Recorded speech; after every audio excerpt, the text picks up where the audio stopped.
Мерседес и лунная река. Мерседес в переводе с латыни означает «дар», а в переводе с испанского это означает «милосердие».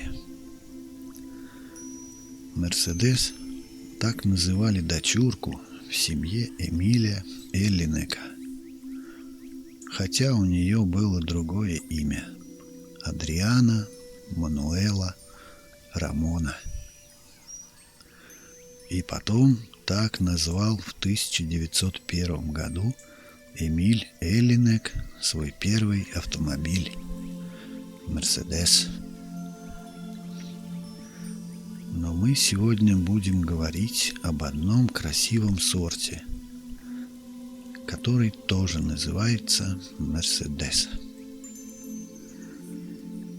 Его вывел Евгений Линц из Миннесоты в 1956 году. Насчет произношения имени Линца я знаю три варианта этого имени. Одни утверждают, что правильным будет Эжени Линц. Другой иностранный вариант – это Юджин Линц. Я в подобных случаях выбираю старый привычный вариант Евгений, и ничего плохого не вижу. В Америке его сорта давно любят, и на наших просторах его сорта ценят.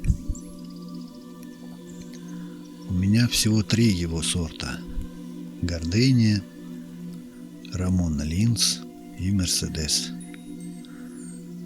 А вообще за ним числится 32 сорта. Подробнее про Линца мы поговорим как-нибудь в другой раз. А сейчас о Мерседес. Мерседес, как записано в регистрации, это махровый, большой, середины сезона. Цвет румяно-розовый с углублением к центру. Родители не даны. Хорошие стебли и листва. Мощная субстанция. Цветение – это конец среднего сезона. Обладатель медали – победитель American Hope Achievement Medal at Minneapolis 1956 года. Заметьте, ничего не сказано про трехцветный и про кремово-желтую корону. Но я видел на некоторых фотках нечто похожее на ряд лепестков кремового цвета, похожее на кольцо. Интересный вид. Кто на нем найдет колечко, тот хороший человечек. У меня первое цветение его было в 18 году, и было два немного отличающихся цветка. Меня такое не пугает. Вот на одном из них я это скромное колечко отыскал. Так, слабо заметное. Да еще на нем красные метки проявились. Оба цветка скромные, но симпатичные. Стебли тонкие, и листья узкие и слабые. А так не должно быть. Причина простая – подмороженные. Вот и не развиваются. В этом сезоне такая же картина со стеблями и листьями. И подморожение стеблей из-за слабых корней. А те слабые, потому что молодые. И почва в нижней части истощена. Нужны радикальные меры. И во второй раз цветки были, мягко говоря, скромные. Они могут быть гораздо пышнее. А у меня как на фото ВПС. Цвет, однако, в этот раз ярче. И золотого колечка не видать. Где-то потерялось наше колечко. В самом конце цветения он не совсем белый. Скорее белый с розовым оттенком. То, что я увидел, мне понравилось.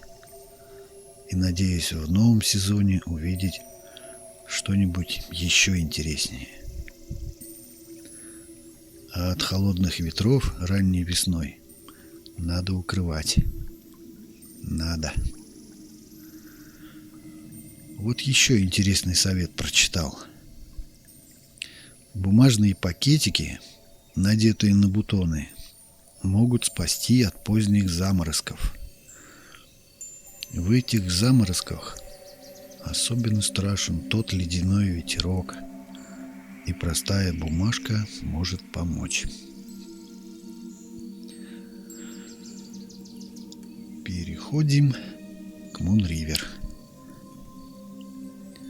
Мунривер – это сорт, регистрированный Карлом Клемом в 1972 году. Это большие среднемахровые цветки, красиво сформированные, кремово-розового цвета. Сильные стебли, ароматный, ростом 28 дюймов, около 70 сантиметров. Невысокий, откормим. Питомник Клемма не так давно сменил хозяев, а за свою долгую историю, больше 150 лет, было создано немало интересного. Я как-нибудь соберусь и расскажу, как Джон Адам Клем с братом и овдовевшей матерью приехали в Штаты из Германии в 1851 году, из чего все начиналось. У меня же Мунривер зацвел в первый же сезон, хотя и холодный. Участок этот для посадки я заранее подготовил. Он хоть и небольшой для первого раза, но вполне аккуратной формы. Сам прочно стоит. В конце цветения почти белый. Мунривер – это лунная река. Есть такая знаменитая мелодия. Ее написал Генри Манчини в 1961 году. Она получила Грэмми и тут же завоевала сердца миллионов.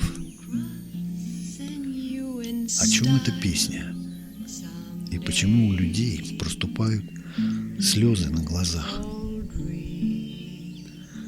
Это песня о том далеком, счастливом детстве. Ты помнишь своего черничного друга, с которым бегали на речку купаться? А потом, кто первый переплывет на другую сторону?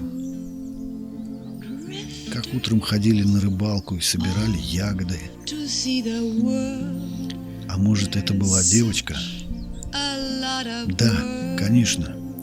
Это была девочка с черничными глазами. Разве такое можно забыть? Эту улыбку цвета утренней зари. И такой звонкий смех. И ты его помнишь до сих пор. А почему стих такой короткий? А потому что руки дрожат и слезы залили глаза. А потому что стало трудно дышать. И все слова растворились в той далекой тишине. И звали ее Мерседес. Вот так. Ночь, река, луна и она. И все. А на этом все. Спасибо за внимание.